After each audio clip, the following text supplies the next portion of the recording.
I realize it's a high honor to be the president of this great country, and the Oval Office reminds me of that. Reminds me of that because of its beauty, and reminds me of that because of all the people who have come before me. And first thing I see every morning when I come in is the sun shining through these big windows, and the windows are magnificent.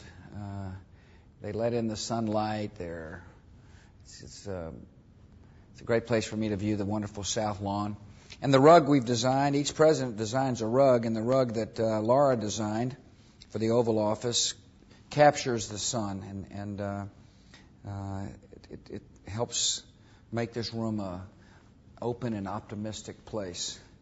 In the center of all the presidential rugs, of course, the great seal of our country. Interestingly enough, the eagle, as you can see, faces the talon with the olive branch, and yet the old seal had the eagle looking at the talon with the arrows. After World War II, Harry Truman changed the seal so that America was looking at peace, not at war. Of course, it's always important to make sure we got enough arrows in the talon to keep the peace. I sit here at this desk. It's a famous old desk called the HMS Resolute. It has been used by a lot of presidents. President Roosevelt used it. Both Roosevelts used it, for that matter. President Reagan used it. And, of course, probably the most famous picture in the Oval Office was right out this door where John Kennedy poked his head when his dad was the President of the United States. This door, by the way, was put on the desk by Franklin Roosevelt to uncover his infirmities. I love the ornate nature of the desk. It's a beautiful piece of furniture, and it fits in nicely with the Oval Office. Each president can put whatever paintings he wants on the walls. I've chosen some paintings that kind of reflect my nature. This is called A Charge to Keep I Have by W.H.D. Kerner. It's a Western painting. It shows a horseman charging up a steep cliff, determined to achieve an objective. The song is based upon a Methodist hymn, A Charge to Keep I Have, or a hymn. The painting is based upon a hymn called A Charge to Keep I Have, and it talks about serving something greater than yourself in life. A president must always keep that in mind. A president must serve the nation and not himself, not his self-interests. A president must be the president of all the people, not just those who voted for him. And a president has got to elevate the discourse to and set goals that are bigger than political parties. I put Abe Lincoln on the wall because the job of a president is to unite the nation. You can't achieve big goals and big objectives, which is the job of the president. The job of a president is to set big goals for the country, big objectives. And in order to achieve those objectives, the country must be united. But Abe Lincoln had the toughest job of all as President of the United States in achieving big goals and big objectives because the country was divided. It was fighting itself. And yet when you read his writings, he constantly thought about how best to keep the Union together. I've also got George Washington on the wall here. And the answer is I don't think you could have the Oval Office without George Washington, the first president of our country. He's just a perfect fit. The other paintings on the wall are from Texas. This is Onderdock. A man named Julian Onderdock painted these paintings. A man named Julian Onderdock was the artist. And there's a picture of the Alamo in West Texas. The Texas paintings are on the wall because that's where I'm from and where I'm going.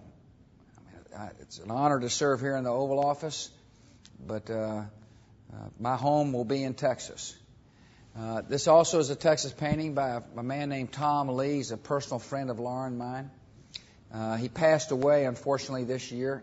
This painting here is by Tom Lee. He was a personal friend of Laura and mine. He was from El Paso, Texas. He wrote this about at one time. Tom wrote this. He said, "Sarah and I live on the east side of the mountain. It is the sunrise side, not the sunset side. It is the side to see the day that is coming, not to see the day that is gone." I love that quote because it is a president must see a day that is coming, not the day that is gone. The president has got to see a better day for America. And I do see a better day for this country. And this painting reminds me of the optimistic spirit that I feel in my heart about the country. And finally, The final painting is also a Julian Onderdock. It's a beautiful setting of Texas bluebonnets, which is the Texas flag. The painting is a setting of Texas bluebonnets. It's done by Julian Onderdock.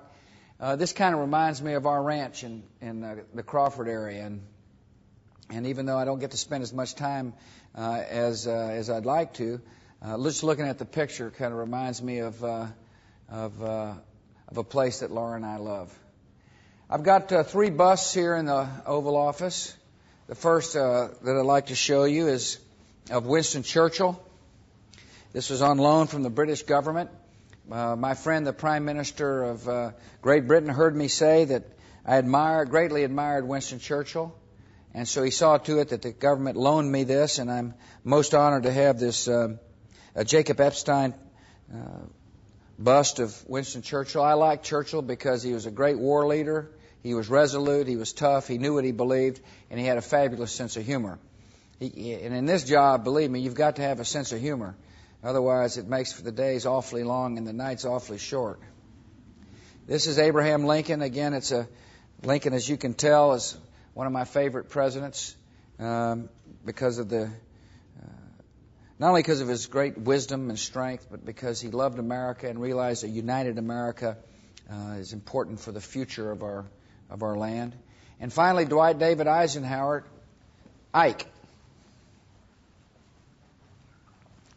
Finally, we got Dwight David Eisenhower here. He was a steady, solid president. He performed well in office. In this town, there's a lot of talk and sometimes not enough action and results. And Eisenhower was a modest person who did a heck of a lot of good work on behalf of all Americans, and I appreciated his leadership style. One of the things that people see in the Oval Office, of course, when the President speaks from the Oval Office, is the pictures behind his desk, and my pictures are my family. The pictures I have behind my desk are of my family, because my family is a priority in my life, and they've got pictures of our girls, pictures of the First Lady and other members of our family, Barney and Spot, the dogs, pictures of my grandparents, pictures of my dad. I love to have my family behind me, in spirit as well as in pictures, and so that's the Oval Office.